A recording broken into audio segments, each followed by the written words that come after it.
Motivational Interviewing and SBIRT by Mokia, Gianella, Katie, and Jackie. Motivational interviewing is a counseling style used to address barriers preventing clients from moving forward and building self-motivation for change. Motivational interviewing is directive and a client-centered based practice. It allows clients to explore and resolve their ambivalence related to change. More focused and goal-directed when it's compared to non-directive counseling methods. Motivational interviewing has several key points. Should be motivation to make change is activated from the client and should not be activated from the counselor. To do this, the counselor should not use persuasion, coercion, or confrontation during the therapy session. It is the client's job to articulate and resolve their ambivalence to change, not the counselor's job. Motivational interviewing counseling style is usually utilizes silence, understanding, and eliciting the client to self-identify their barriers. Some other key points to motivational interviewing is the readiness to change fluctuates based on the therapist-client relationship. Due to this previous point, the therapist should always be highly attentive and responsive to the client's expression of their motivation to change. A therapist should also respect the client's freedom of choice in the change work and not force them to change if they are not ready. Populations. MI has become a well-recognized brand and has been used in psychotherapy, medicine, addictions, public health, and beyond. MI also works for clients regardless of problem severity, age, or gender, and maybe even work better for ethnic minority clients and without a specific treatment manual. MI is equally learnable by practitioners of diverse professions, optimally via a 2-day interactive workshop followed by an ongoing supervision and coaching. Success ratings. A large and expanding number of controlled research studies of MI have demonstrated that it's significantly 10 to 20% more effective than no treatment and at least as effective as other viable treatments for a wide variety of groups ranging from substance use to reducing risky behaviors and increasing client engagement in treatment. Furthermore, MI outcomes appear durable up to 1 year post-treatment. The evidence base for motivational interviewing is strong in the areas of addictive and health behaviors, useful as a brief intervention in itself, and MI also appears to improve outcomes when added to other treatment approaches. Here is a diagram of how motivational interviewing works from the therapist's perspective. First, the goal is to increase the client's spirit. You can do this by building autonomy, collaboration, and evocation. Next is building the principles. The therapist should resist the writing reflex, understand the client's motivation, listen to the client, and try to empower them. Then is building the client's skills. The therapist should use open-ended questions, affirm the client, use reflections and summaries of the work done so far. Next is change talk. The therapist should focus on the client's desires, their ability to change, their reason for change, and their needs to make a change in their life. Then comes commitment talk. This is usually characterized by I will statements. And then finally, the behavior change. So some types of motivational interviewing are motivational enhancement therapy, which combines motivational interviewing and coping mechanisms for treating substance abuse.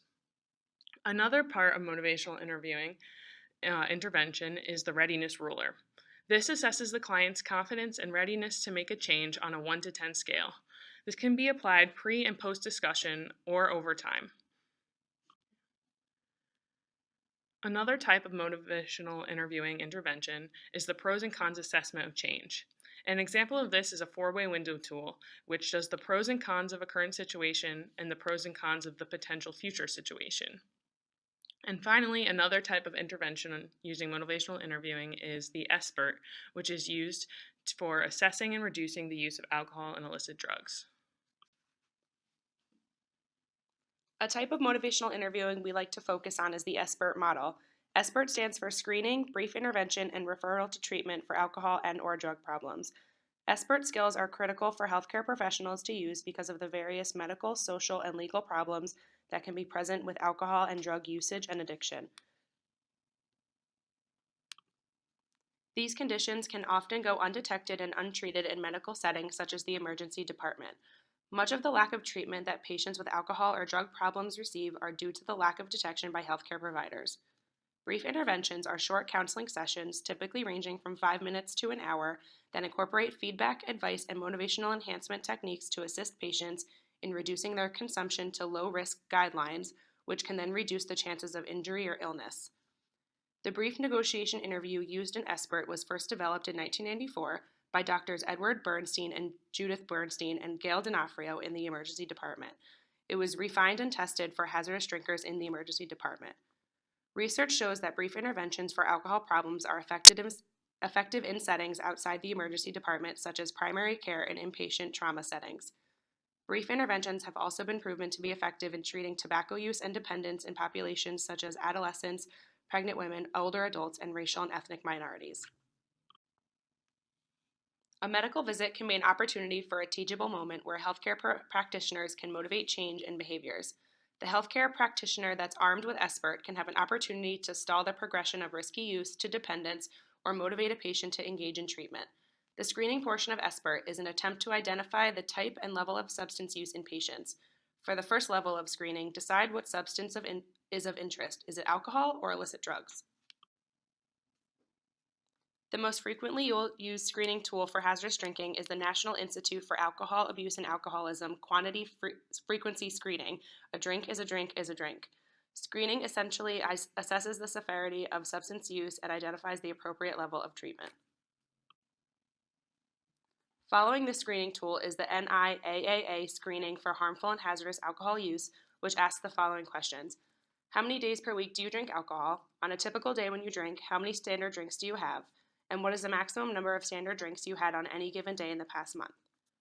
Following this tool, the NIAAA screening score is used, which states that for men, more than 14 drinks per week or 4 drinks per occasion is considered at risk and hazardous. For women, more than 7 drinks per week or 3 drinks per occasion is considered at risk and hazardous. For all individuals over the age of 65, 7 drinks per week or 3 per occasion is considered at risk and hazardous. For more severe alcohol problems, the CAGE is used. The questions used in the CAGE are, have you ever thought that you should cut down on your drinking? Have people ever annoyed you by criticizing your drinking? Have you ever felt bad or guilty about your drinking? And have you ever had a drink first thing in the morning to steady your nerves or get rid of a hangover? The scoring of the CAGE works by 1 positive response equals a further assessment, 2 positive responses equals a 64% chance of dependence, and 3 or 4 positive responses equals an 86% chance of dependence. Brief intervention focuses on increasing insight and awareness regarding substance use and motivation towards behavioral change.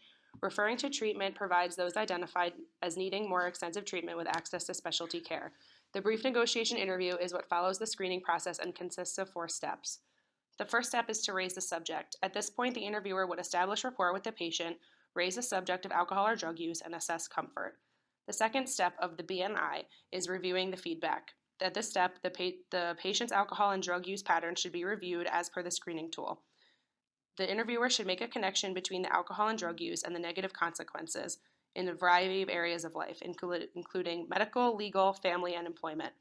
There should also be a connection made between the alcohol and drug use and the medical visit. They should also discuss issues related to physical dependence, such as tolerance and withdrawal. The third step of the process is to enhance motivation. At this point, the interviewer should assess the readiness to change using the readiness ruler and boost motivation in the patient. The final step is to negotiate and advise.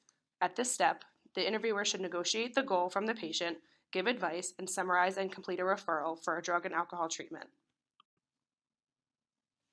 These professionals utilize SBIRT in primary care centers, schools, mental health clinics, emergency rooms, homeless facilities, community health care centers, hospitals, and addiction services.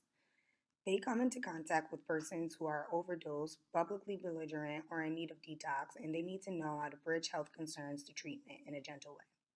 It would be beneficial to develop the skills of discussing substance-related health concerns while taking into consideration the client's emotion, age, readiness to change, and current usage amount. Social workers use SBIRT primarily to motivate clients who have substance use disorder, especially those who abuse at higher levels of risk, to think about getting treatment. For instance, the patient's drinking may be leading to liver disease, diabetes, high blood pressure, cardiac related issues, and other health issues. Alcohol use disorder can also lead to family, social, and societal problems like divorce, drunk driving, and high medical or treatment expenses. These related issues can lead to dysfunction in all domains of the individual's life.